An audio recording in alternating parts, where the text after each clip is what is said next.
नमस्कार, मी संतोष वाळके, उपविभागीय कृषी अधिकारी वाशिम. आपल्या वाशिम जिल्ह्यामध्ये किंवा विदर्भामध्ये अनेक शेतकरी विचारतायत की साहेब असं पीक सांगा ज्याला जंगली जनावरं खात नाही. त्यामुळे मुद्दाम मी आज डॉक्टर गीते सरांकडे इथं आलेलो आहो. डॉक्टर पंजाबराव देशमुख विभागीय कृषी संशोधन केंद्र वाशिम येथे आज आपण आहोत आणि माझ्यासोबत या ठिकाणी या प्रक्षेत्राचे प्रभारी माननीय डॉक्टर भरत गीते सर आहेत. सर, अनेक शेतकऱ्यांचं म्हणणं असं राहते की असं एखादं पीक सांगा रब्बीमध्ये विशेषतः की ज्याला जंगली जनावरं खात नाही आणि तुम्ही त्या दृष्टीने इथे हे पीक घेतलेलं आहे या प्रक्षेत्रावर. तर हे नेमकं कोणतं पीक आहे?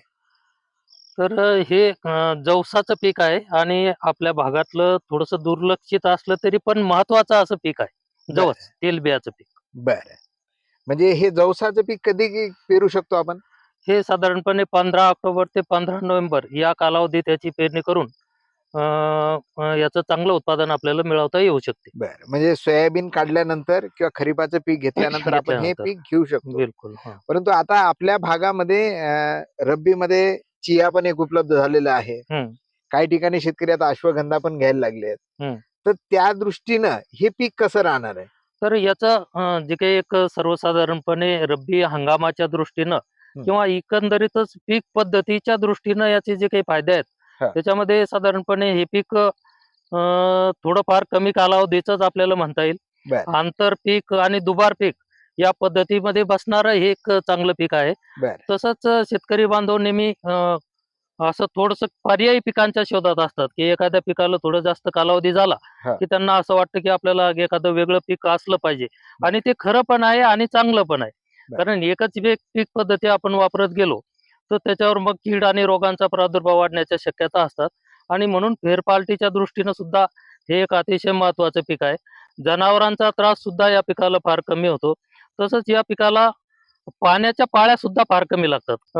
एक जनरली शेतकरी करतात काय की एखादं पीक रुटीन झालं की तेच ते लावत असतात आणि त्या अँगलनं जर आपण विचार केला तर सोयाबीन नंतर हरभरा किंवा गहू हे प्रचलित आणि मोठ्या प्रमाणात पिकवले जाणारे पीक आहेत आणि मग तेच ते पिकं घेत असल्यामुळं त्या पिकांवर कीड आणि रोगांचा प्रादुर्भाव वाढत असतो. तर त्या दृष्टीनं विचार जर केला तर हे फेरपालटीचं फार चांगलं पीक आहे. जमिनीचं आरोग्य चांगलं राखण्यासाठी आणि जमिनीची पिकांची फेरपालट होण्यासाठी एक फार चांगलं पीक आहे.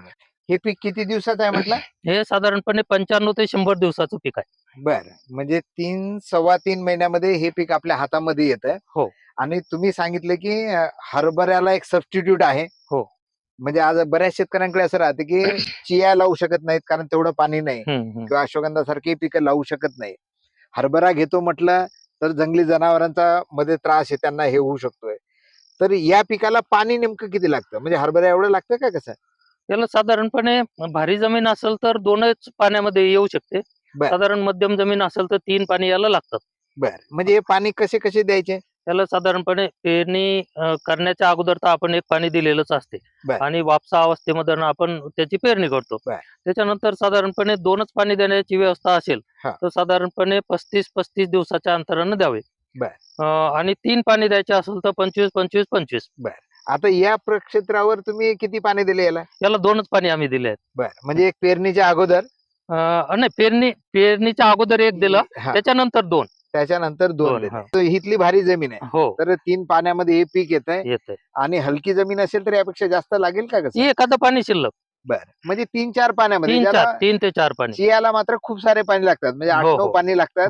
त्या ठिकाणी हे पीक येऊ शकतं. गव्हाला सुद्धा भरपूर पाणी लागतात. बरं, आता याचं उत्पादन कसं राहतं आणि त्याला भाव कसा मिळतो? याला साधारणपणे याचं उत्पादन चांगली जर काळजी घेतली तर साधारणपणे 4 क्विंटल पासून तर 7-8 क्विंटल पर्यंत याचं उत्पादन एकरी जाऊ शकते आणि याला मार्केटचा जो भाव आहे 7 ते 8 हजार रुपये प्रति क्विंटल याला राहू शकतो. आता आपण ज्या प्रक्षेत्रावर आहोत हे सरकारी प्रक्षेत्र आहे, इथं एकरी किती पिकेल असं वाटतं आता जे पीक परिस्थितीनुसार? साधारणपणे 4 ते 5 क्विंटल एकरी. 4 ते 5 क्विंटल. नक्कीच शेतकरी यापेक्षा सोय घेऊ शकतात. निश्चित आणि त्यांना यापेक्षा 1-2 क्विंटल जास्त शिल्लक येऊ शकते, उत्पादन येऊ शकतं. कारण असं आता पाहतोय की बोंड्या धरलेल्या आहेत आणि या बोंड्यामुळे झाडे आता वाकले. म्हणजे हे खूप वजनदार पण आहे, असं वजनदार असते. त्यामुळे उत्पादन याचं चांगलं येत आहे. आणि तुम्ही सांगताय तसं जर हे 5 क्विंटल एकरी आलं आणि याला भाव जर किती 7,000 रुपये 8,000 रुपये. ओके. 7 ते आपण 8. 7 धरलं तर हम्म. 7-5 35,000 35,000चं हे पीक होऊ शकतं, हो. पण मात्र कमी पाण्यात आहे. जनावरांचा त्रास नाही. हा, तसंच जंगली जनावरांचा त्रास नाही. त्याच्यानंतर कमी पाणी लागते, फेरपालटीच्या दृष्टीनं चांगलं आहे बर, आणि यावर तेलवर्गीय पीक असल्यामुळं हा, याचे आरोग्यवर्धक फायदे पण जास्त आहे. बर. यावर कीड रोग काय येतात, म्हणजे फवारणी करायचे काही काम पडतं का? साधारणपणे याला फवारणीची गरज पडत नाही. बर, परंतु पेरणीसोबत जर एखादी बीज प्रक्रिया केली बुरशीनाशकाची, हा. एक तर ट्रायकोडर्मा किंवा थायरम किंवा बाविस्टिन, तर मर रोगाचा किंवा जे विल्टिंगचा प्रॉब्लेम थोडासा कमी राहू शकतो. बर, म्हणजे याला विल्टिंग आली तर सुरुवातीला येऊ येऊ शकते, शकते थोडीफार. अन्यथा बाकी कीड रोग आता या नाही, हे नाही. जे बोंड्या धरल्या नाही, यावर काय काही कीड रोग नाहीये. नाही, नाही. म्हणजे बऱ्याच वेळा काय राहते की एखादं पीक घेतो म्हटलं तर पाण्याने त्रस्त असतात, तर हम्म. पाणी याला कमी लागतंय. कीड रोगामुळे लोक त्रस्त असतात, कारण कीटकनाशक आणा, फवारणी करा, तर ते सुद्धा याला काम नाही. जंगली जनावरांपासून सुद्धा रखवाली करायचं काम नाही. हे पेरायचं असलं तर किती बियाणं लागतं याला, म्हणजे एकरी किती पेरायचं? ते साधारणपणे 8 ते 10 किलो एकरी बियाणं लागते याचं. बर, बियाणं ते वजनदार असते. बर, त्याच्यामुळं साधारणपणे 8 ते 10 किलो प्रति एकरी बियाणं लागते. बर. म्हणजे ते काय भाव मिळेल ते बियाणं? बियाणं साधारणपणे ते 100 ते 150 रुपये प्रति किलो याप्रमाणे भेटेल. बर, म्हणजे 1,000 रुपयाचं बियाणं लागतं. हो, हो. म्हणजे इतर हरभऱ्याच्या बियाण्यापेक्षा तसं कमी कमीच किमतीचं आहे. किमतीचं कमी बियाणं हं, लागतंय. हं. आता हे पेरतो म्हटलं तर कोणकोणत्या व्हेरायटी आपल्या इथे उपलब्ध आहेत किंवा तर कोणत्या पेरायला पाहिजे? याच्या महत्वाच्या 2 व्हरायटी आहेत. एक NL 260 आणि PDKV शारदा. बर, तर PDKV शारदा हा जो वाण आहे मागच्याच वर्षी आपल्या महाराष्ट्रासाठी प्रसारित झालेला आहे हा. आणि हा बऱ्याच प्रकारच्या रोगांना आणि किडींना प्रतिकारक वाण आहे बर, आणि याचं उत्पादन सुद्धा चांगलं येते आणि कंबाईन हार्वेस्टिंगसाठी हा उपयोगाचा वाण आहे. बर. कारण याला ज्या बोंड्या आहेत त्या जमिनीपासून जवळपास फूट 1.5 फूट वर लागतात. ओके. त्याच्यामुळे कंबाईन हा हार्वेस्टरसाठी हा सुद्धा कोणता वाण आहे म्हटलं? हा PDKV शारदा. बर, तर आणि हे याचे आपल्याला दिसते की खाली जमिनीपासून 1 फुटानंतरच आहेत हा किंवा 9 इंचाच्या वरच आहे. वरच त्याला बोंड्या म्हणजे लागलेल्या कंबाईन हार्वेस्टरने हे आपल्याला आहेत. काढणीसाठी चांगलं आहे. काढण्यासाठी चांगलं आहे. हं. आणि साधी आता कंबाईन हार्वेस्टर छोट्या क्षेत्रावर लावतो म्हटलं तर येणार नाही, तर याला काय कापणी करावं हा, लागेल? कापणी करावं लागेल आणि आपल्या थ्रेशरनं काढायचं. बर, हं. पेरणी करताना याचं अंतर वगैरे काय ठेवायला पाहिजे? पेरणी करताना 2 ओळीतलं अंतर 30 सेंटीमीटर बर, आणि आणि झाडातलं? नंतर विरळणी केल्यानंतर 2 झाडातलं अंतर 10 ते 15 सेंटीमीटर असायला पाहिजे. बर, म्हणजे हे झाड फैलतं सुद्धा का? म्हणजे आता हो, याचं हो, दिसतंय हो. एक सरळ हा, आहे. फांद्या करते ते. बर, त्याला स्पेस भेटला तर थोड्या फांद्याचं प्रमाण वाढते. बर. हं, हं. खताच्या बाबतीत कसं आहे नियोजन आहे याचं? याला खत साधारणपणे 1.25 ते 1.5 बॅग नत्रस परत पालाच असलेले जे खतं आहेत त्याच्यामध्ये 10 26 26 किंवा 14 35 14 हा. किंवा 18 18 10 हे हा. साधारणपणे एकरी 1.25 ते 1.5 बॅग पेरणीसोबत द्यावं हा. आणि पेरणीनंतर साधारणपणे 25 ते 30 दिवसांनी एकरी 25 किलो युरिया याला वर खत म्हणून द्यावा. बर, म्हणजे विद्यापीठाचा काय NPK मध्ये काय डोस आहे याचा? याचा साधारणपणे 12 12 12 नत्रस पुरत पालास हा. अशा प्रकारचा याचा साधारण डोस आहे. तर बर, त्याला आपल्याला अर्धी bag urea, 1.5 bag single super phosphate आणि पुन्हा अर्धी बॅग म्युरेट ऑफ पोटॅश ही पेरणी बरोबर द्यावं लागेल. हा. आणि पेरणीनंतर साधारणपणे 25 किलो युरिया हा. नंतर साधारणपणे 25 ते 30 दिवसानंतर आपल्याला द्यावं लागेल. आता याचं मार्केट जे आहे आपल्या जिथे विकलं जातं का कसं हे? त्याला विकत आपल्या मार्केटमध्ये घेतल्या जाते, परंतु असे स्पेसिफिक मार्केट्स नाहीत याला असे बर, की बा म्हणजे आपल्या मार्केटला विकलं हा, जातं? विकल्या जाते. हो. ओके, म्हणजे कुठं बा स्पेशल मार्केट नाही, नाही. यायचं आहे, तसं काही नाही. निमरला जात होता नाही, नाही, आपण, नाही, नाही. तसं तिकडं पण तेवढं नाहीये. दूर जाण्याची गरज नाही. बरोबर आहे.